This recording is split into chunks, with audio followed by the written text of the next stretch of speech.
Welcome back to Definitely Not Definitive. I'm Ken. And I'm Bethany. And we're just a legendary couple in love that loves some League of Legends. Yeah, we do. And today we're doing the League Jhin voice lines and lore. So you know that I love a good lore video, so I'm super stoked about this because anytime we get to dive more into characters, I'm a happy camper. And if you are interested in more of our League of Legends reactions, please go ahead and drop down into the description of this video and check out the playlist there because we've got a whole bunch of reactions that have to do with this world. For sure. Okay, are you ready? I am ready. Are you ready? Yeah. Yeah. Looks like a funky Monopoly guy. Yeah. Hello everyone and welcome.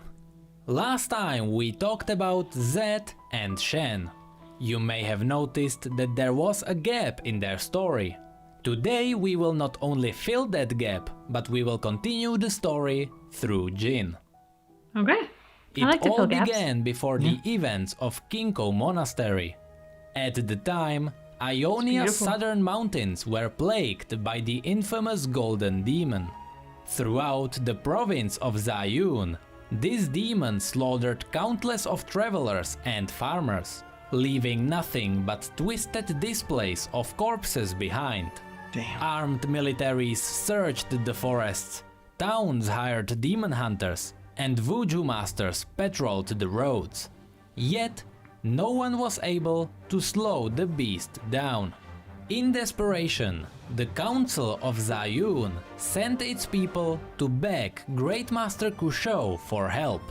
After hearing what the demon was able to do, Kushou made up an excuse why he couldn't help. But 1 week later, Kushou, his son Shen, and his star apprentice Zed disguised themselves as merchants and moved to Zayun.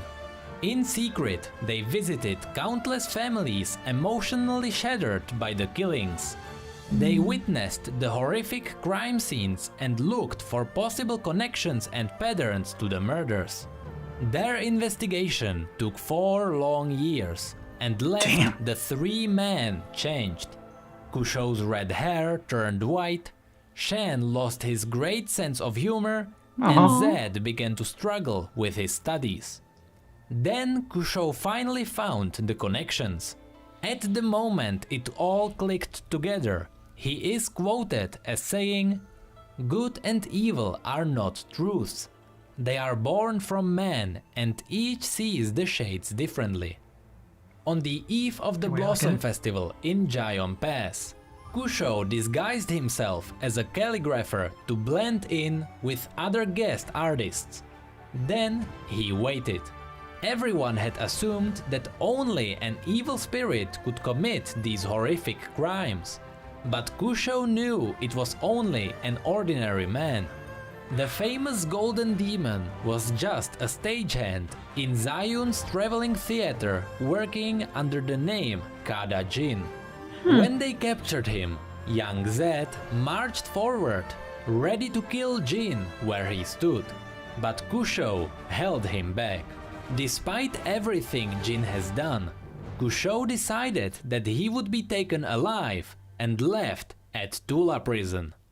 Shen disagreed, but he accepted the emotionless logic of his father's judgment. On the other side, Zed, haunted by the murder scenes, was unable to understand or accept this mercy. At that point, something dark began to bloom within him.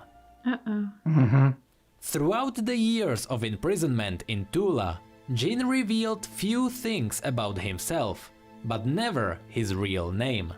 He was polite, shy, and an excellent student in many subjects, including smithing, poetry, and dance. When Noxus invaded Ionia, the war slowly led to political instability. Right after that, the peace and balance of Kinko Monastery was shattered when the dark powers awoke within the lands.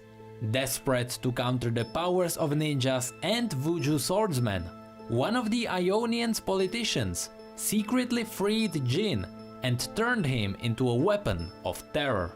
To make sure Jhin would be truly unstoppable, the politician was willing to supply him with tools perfectly suited for his performance. During one of his missions, Jhin was getting ready for his main act. He picked up his gun and he wiped it for the 4th time. He couldn't be sure it was clean until he wiped it down exactly 4 times. OCD. It took him some bit. practice to switch from a blade to a gun, but Jhin was good at learning new techniques to improve his performance. The gun itself was made by a true forge master, using magically enhanced Ionian bronze. It held 4 shots, each bullet infused with magical energy. Unlike his old blade, the gun was like the finest paintbrush to Jhin. It didn't just cut apart the body, it rearranged it. He had finished polishing it, but with the gun in his right hand, the temptation was too great. He knew he shouldn't, but he unpacked his black eel-skin bodysuit.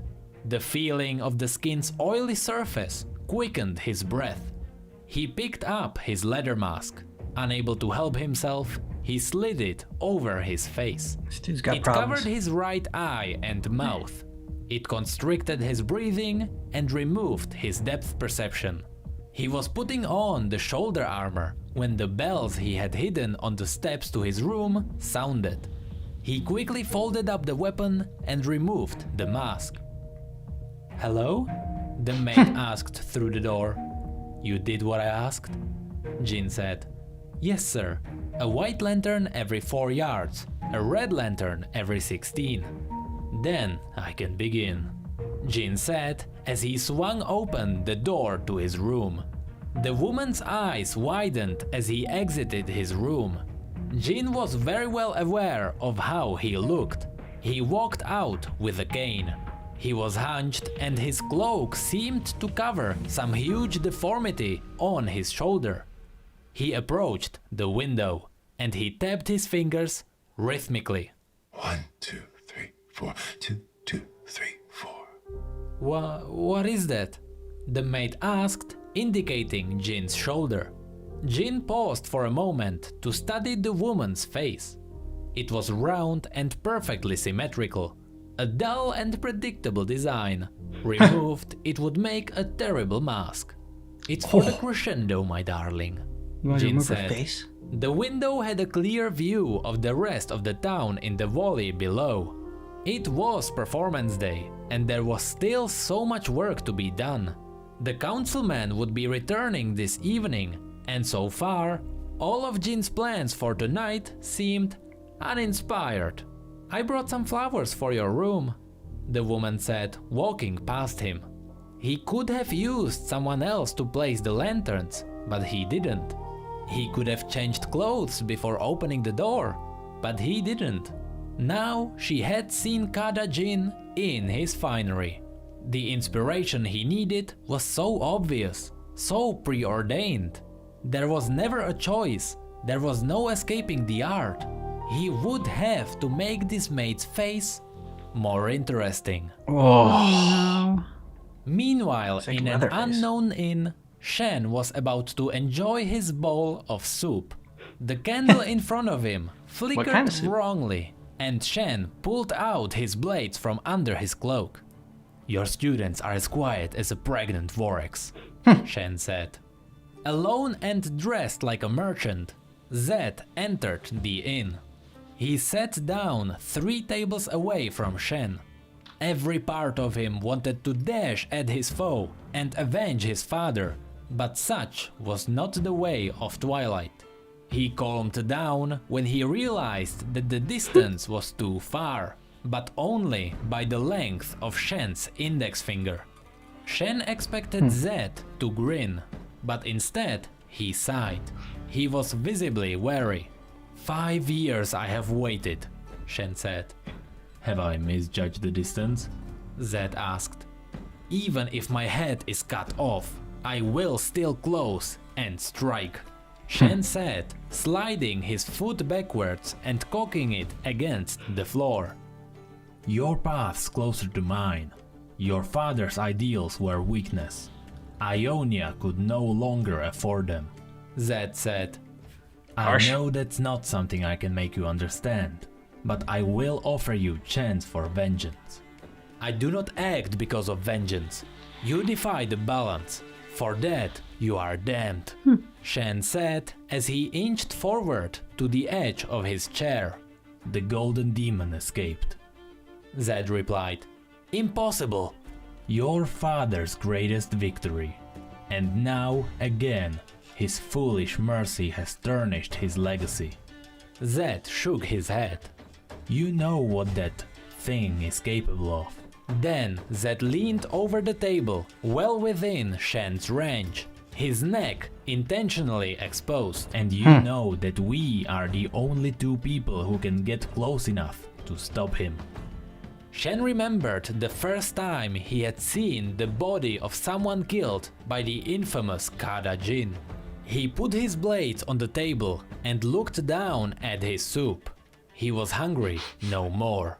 That eyeball in the background with the tree in it was Yeah. so creepy. Hours passed and it was performance time. Jhin stood at the jetty of the town's harbor.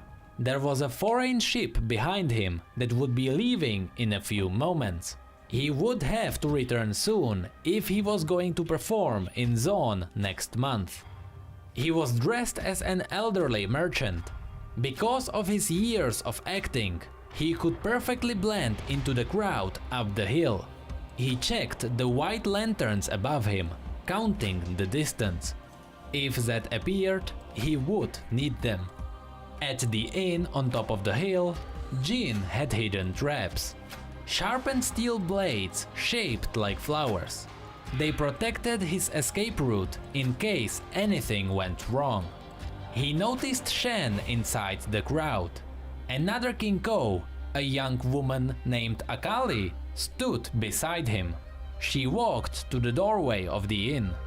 No, Shen said as he blocked her path. What makes you think I'm not ready? Akali asked, annoyed. Because I wasn't when I was your age.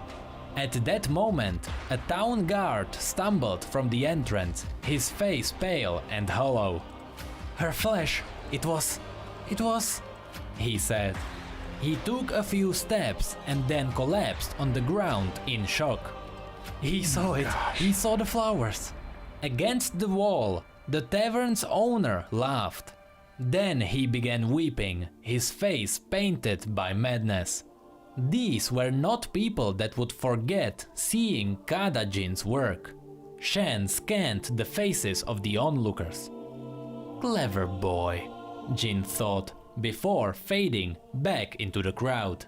He checked the rooftops for Zed as he walked back on the ship. The work was inescapable. Together or apart, Zed and Shen would chase the clues he had left. They would follow them back to the Blossom Festival, back to Jeon Pass, and when they become desperate, they would have to work together again. It would be like it had been when they were young. Only then would the great Kada Jhin reveal himself, and his true masterpiece would begin. And that is all we know about Jhin. It seems like So he's there got a is true going masterpiece to be coming. more to this story. From what it looks like, Jhin is trying to lure both Shen and Zed back to Jeon Pass, where he is planning to kill them. But will it happen? Only time will In a tell. horrible way. It is too. also possible that Riot is hinting an event in Zone, since the Jin's escape ship was going there. But for now, if you have enjoyed this video, feel free to hit the like button. And if you'd like to see more videos like this one, there is the subscribe button. And other than that, I hope you have a great day, and as always, thank you come again. The world is cruel. It doesn't have to be ugly. Art is worth the pain. And now the curtain rises. It's not your pain, it's someone else's pain. It's inflicted. Our performance begins. The stage is set. My audience awaits. I will bring them an opera of death. It's a good line.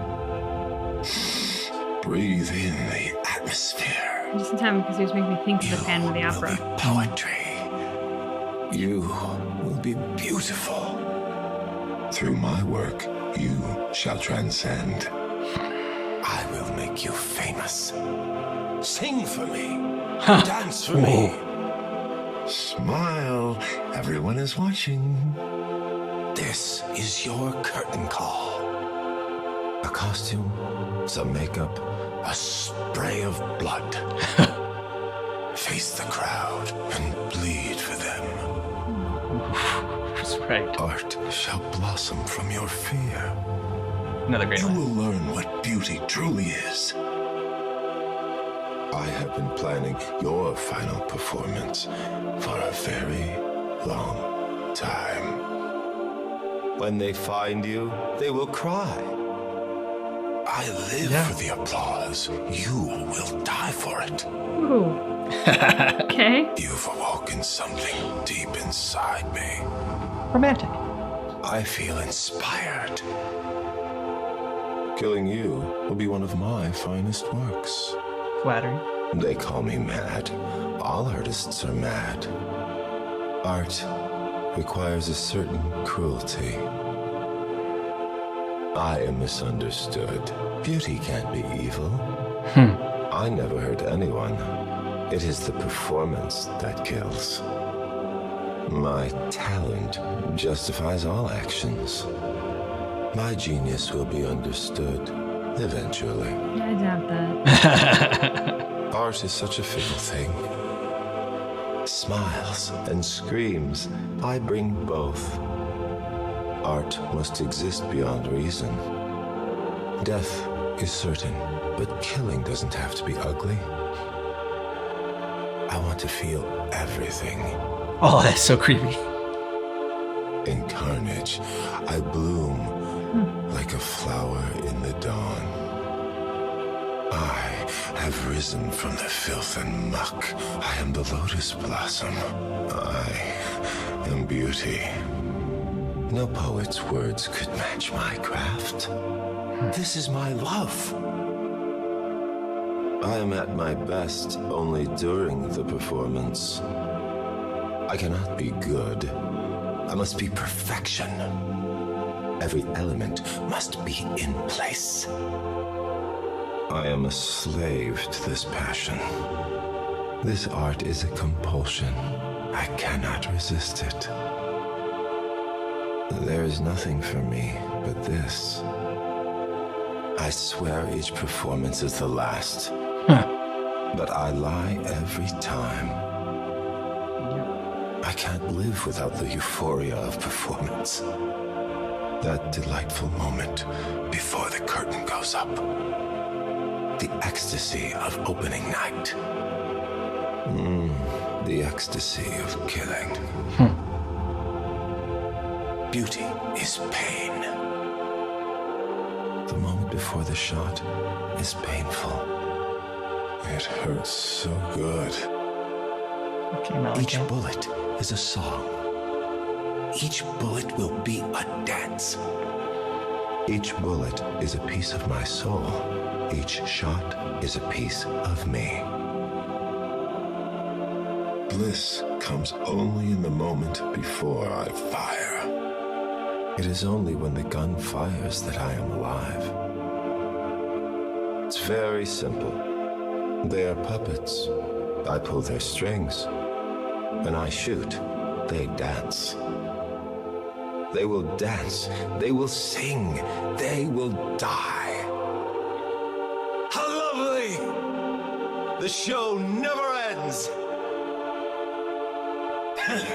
Wait for your cue. You're only here to herald my entrance. God. What a terrible arrangement. I will not suffer this ugliness. This stage is beneath my talent, but I shall elevate it. I suppose I must make do with this tawdry setting. How inelegant your words are. Surely a fool wrote your script. Why would anyone listen to a creature so ugly? Ouch. You have too many lines. This would be easier if blood came in more colors. Symmetry is so boring. You think you can stop my performance? You lack imagination. You belong in the shadows. No audience could love you. He's a An dick. understudy can't upstage me. Your work will be forgotten. I am ahead of my time. But before you ask, yes, your whole ensemble makes you look fat. Very fat. Very fat. You wanted to kill me back then, didn't you? You helped lock me away. You tried to stop my work. You will learn art cannot be killed. My art cannot be contained. I suppose you embody a primitive minimalism, but you lack my technique. With my technique, killing blooms into artwork. I have elaborate plans for you. I couldn't miss your performance. Your life had no value before me. Only my actions will make you memorable. Life has no meaning, but your death shall. The end is important in all things. Death should never be quick. It should be an opera. There is no drama in a peaceful death. There is art here, waiting. Everyone wears a mask. I just chose to create my own. Behind every mask is another mask. Only to the audience do I show my true face. The face of your killer is identical to mine. You will perform. I shall choreograph this affair. How can we make this fresh? The composition needs something fabulous. Red is a primary color. I like a violent composition. Perfection isn't good enough.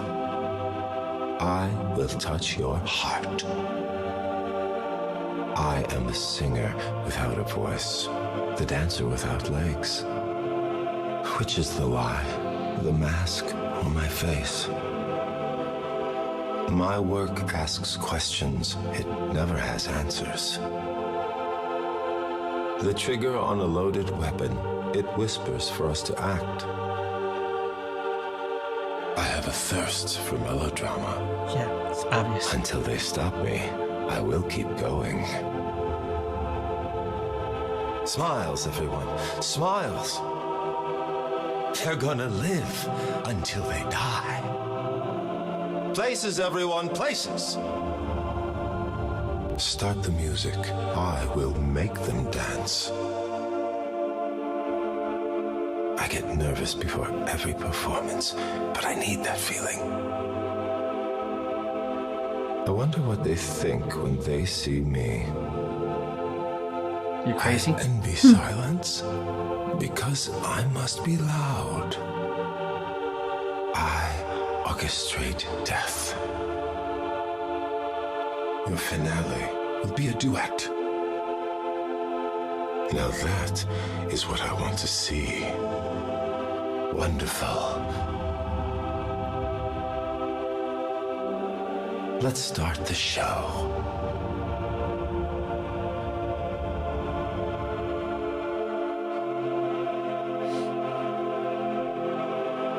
It's a cool one to end it on.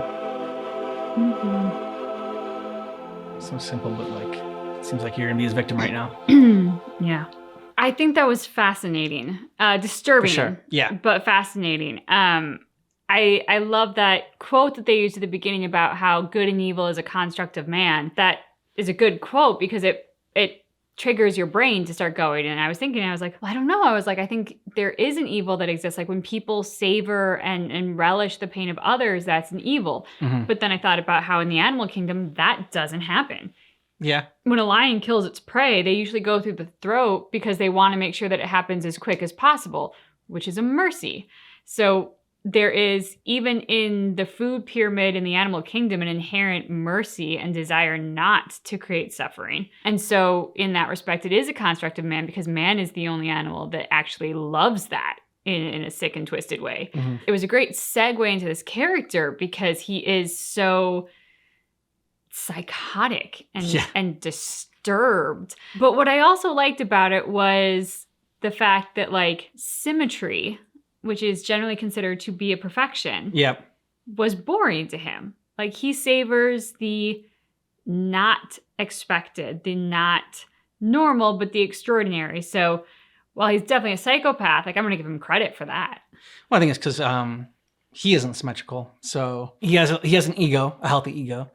And so in order to, for him to be perfection, if he's not symmetrical, then he's got to, or maybe he was, and like, maybe like, the deformity that he has was self-inflicted because he didn't like his own symmetry, so he had to change himself. This tells us about Jhin, but like doesn't really tell us his origin story too much, because like why he thinks like this or does this. I mean, if he is just psycho, or like just something, what happened to him in his life to like trigger this event? Was he drawn to art before, killing, or was it like, like in his art, like he was looking for like more beauty, kind of like the trickster in Dead by Daylight? Something just happened that he wanted to continue to explore beauty some more, and like that's what drew him to killing and like changing the symmetry in people. Very interesting character, very creepy. League of Legends, I mean, obviously did great with Arcane, and it feels like they could do like their own like horror series as well with like Fiddlesticks and Jhin, and yeah.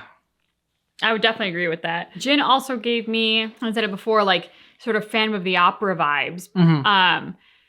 But he makes Phantom of the Opera look like a hero.